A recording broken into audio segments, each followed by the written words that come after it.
जय श्री राम।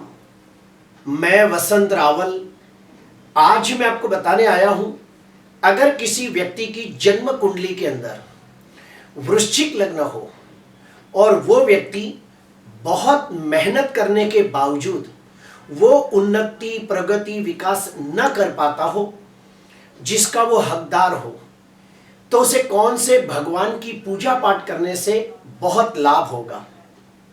उसके बाद मैं आपको बताऊंगा कि अगर किसी व्यक्ति की जन्म कुंडली के अंदर वृश्चिक लग्न हो और उसके काम में बहुत सारे विघ्न, अड़चने, रुकावटें, तकलीफें आती हो, तो उसे कौन से इष्ट देवता की पूजा करनी चाहिए।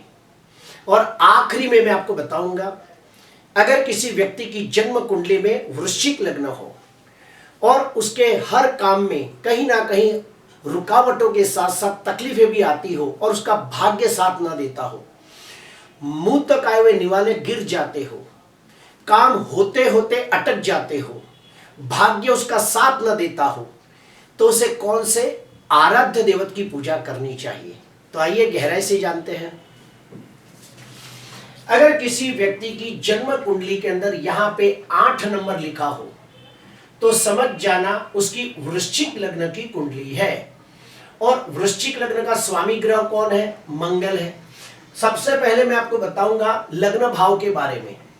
लग्न भाव यानी कि आप खुद, और लग्न भाव को कुंडली के 12 भाव में से सबसे ज्यादा शुभ और बलवान भाव माना गया है। क्यों?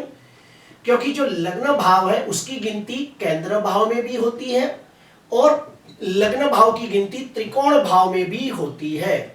इसीलिए लग्न भाव को सबसे ज्यादा शुभ और बलवान माना गया है। और जो लग्नाधिपति ग्रह होता है उसे कुंडली का जीव ग्रह, कुंडली का प्राण ग्रह माना गया है। आपको मैं ये भी बता दूं कि लग्न भाव से क्या क्या देखा जाता है।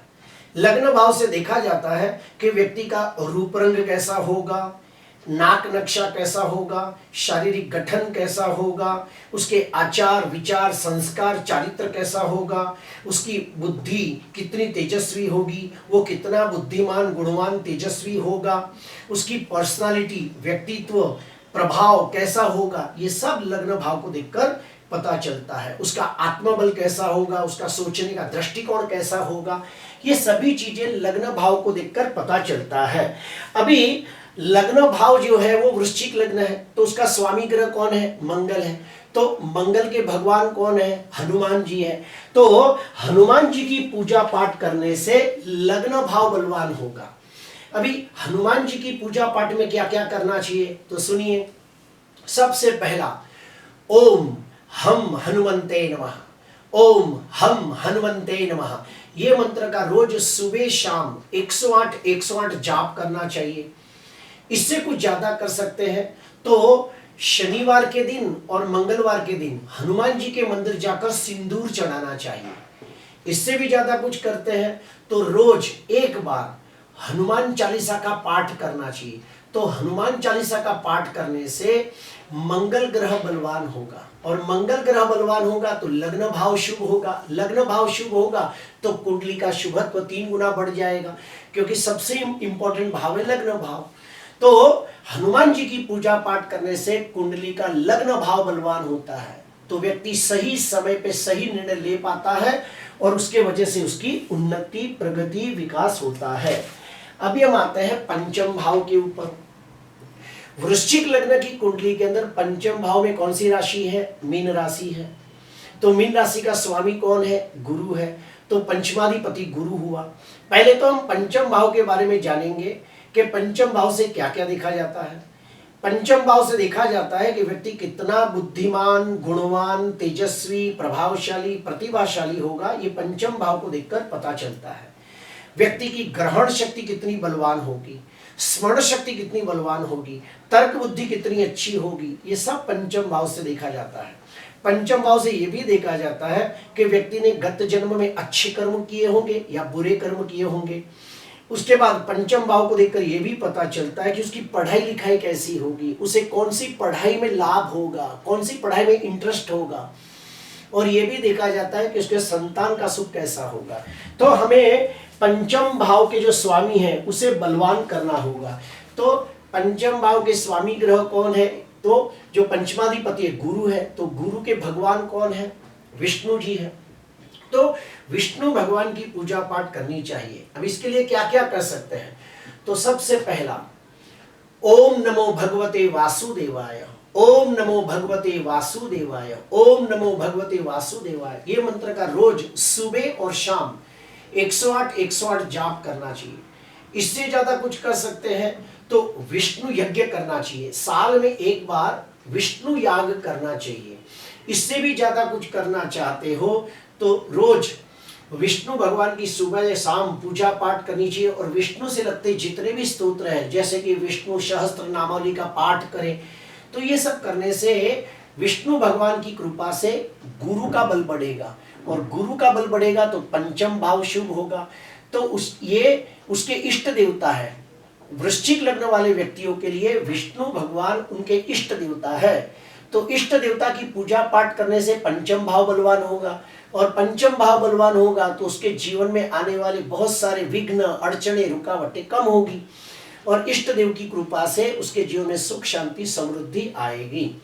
अभी हम आते हैं तीसरे नंबर पे नवम भाव के बारे में। तो वृश्चिक लग्न के अंदर नवम भाव में कौन सी राशि है? कर्क राशि है।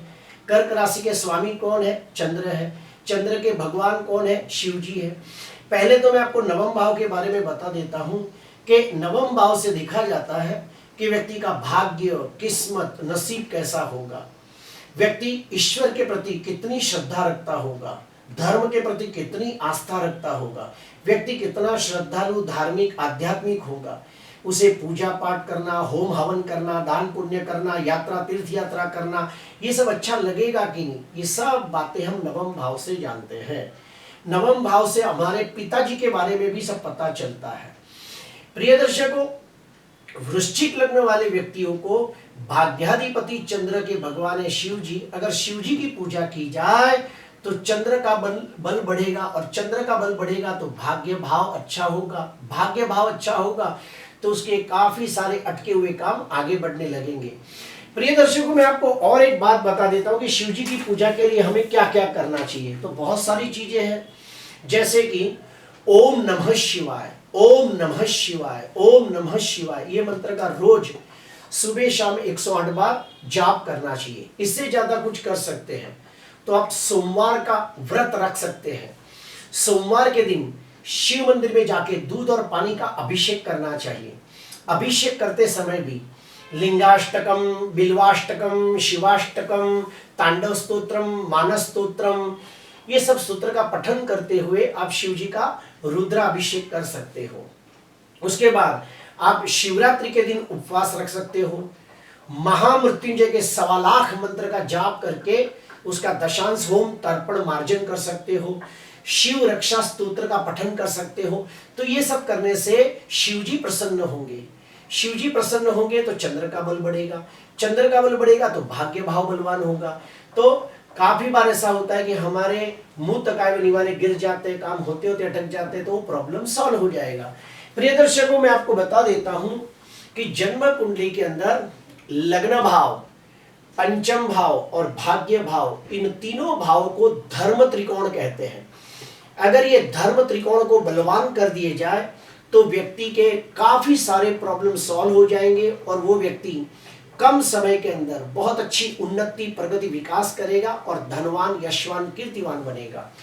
प्रिय दर्शकों, आपको मैं ये भी बता दूं कि अगर लग्नाधिपति मंगल, पंचमाधिपति गुरु, भाग्याधिपति चंद्र, अगर ये 3 ग्रह नीच राशि में निर्बल हो या फिर 6वें, 8वें, 12वें भाव में बैठे हो तो मंगल का रत्न मूंगा नहीं पहनना चाहिए, पंचमाधिपति गुरु का पुखराज नहीं पहनना चाहिए, और चंद्र का मोती नहीं पहनना चाहिए। प्रिय दर्शकों, अगर मान लो कि लग्नाधिपति मंगल, पंचमाधिपति गुरु, भाग्याधिपति चंद्र अगर 6वें, 8वें, 12वें भाव में बैठे हो तो क्या करें? तो उन्हें गलती से भी पुखराज का रत्न धारण नहीं करना चाहिए, और नीच का हो तो भी धारण नहीं करना चाहिए। तो उसमें क्या करना चाहिए? तो सबसे पहले मैं कहूंगा लग्नाधिपति मंगल के बारे में कहूंगा। तो लग्नाधिपति मंगल है तो हनुमान जी की पूजा करते रहना चाहिए। साथ ही साथ लाल वस्त्र, लाल मिठाई, लाल फल, गेहूं, गुड़, ये सब का आप दान करें, लेकिन हनुमान जी की पूजा नियमित करते रहे और ये लाल चीजों की दान करें तो उससे फायदा होगा। अगर पंचमाधिपति गुरु नीच राशि में निर्बल होकर तीसरे भाव में बैठा हो या फिर छठवें, आठवें, 12वें भाव में बैठा हो तो पुखराज का रत्न न पहने, लेकिन विष्णु भगवान की पूजा पाठ करते रहे। साथ ही साथ पीली दाल, पीली मिठाई, पीले कपड़े, पीले फल जैसे कि मौसम्बी, जलेबी, केले, ये सब चीजों का दान करने से गुरु का बल बढ़ेगा और पंचम भाव शुभ होगा। अभी हम आते हैं भाग्याधिपति चंद्र, अगर मान लो नीच राशि में निर्बल हो या फिर छठवें, आठवें, 12वें भाव में हो तो मोती का रत्न धारण न करें और शिव जी की पूजा पाठ करने के साथ साथ आप दूध दही का दान कर सकते हो। सफेद कपड़े, सफेद मिठाई, पानी, चावल, चांदी, चीनी, ये सब चीजों का दान करें तो लाभ होगा। प्रिय दर्शकों, अगर कुंडली वृश्चिक लग्न वाले व्यक्ति हो, अगर वो लग्न भाव, पंचम भाव, भाग्य भाव को बलवान कर दे तो उनके जीवन में आने वाली 80% प्रॉब्लम सॉल्व हो जाएगी और वो कम समय में बहुत अच्छी उन्नति, प्रगति, विकास करेंगे। भाग्य भी उनका साथ देगा और वो लोग धनवान, यशवान, कीर्तिवान निश्चित बनेंगे। प्रिय दर्शकों, आज के लिए बस इतना ही। अगर आपको अच्छा लगा तो जरूर लाइक करना, सब्सक्राइब करना। नमस्कार।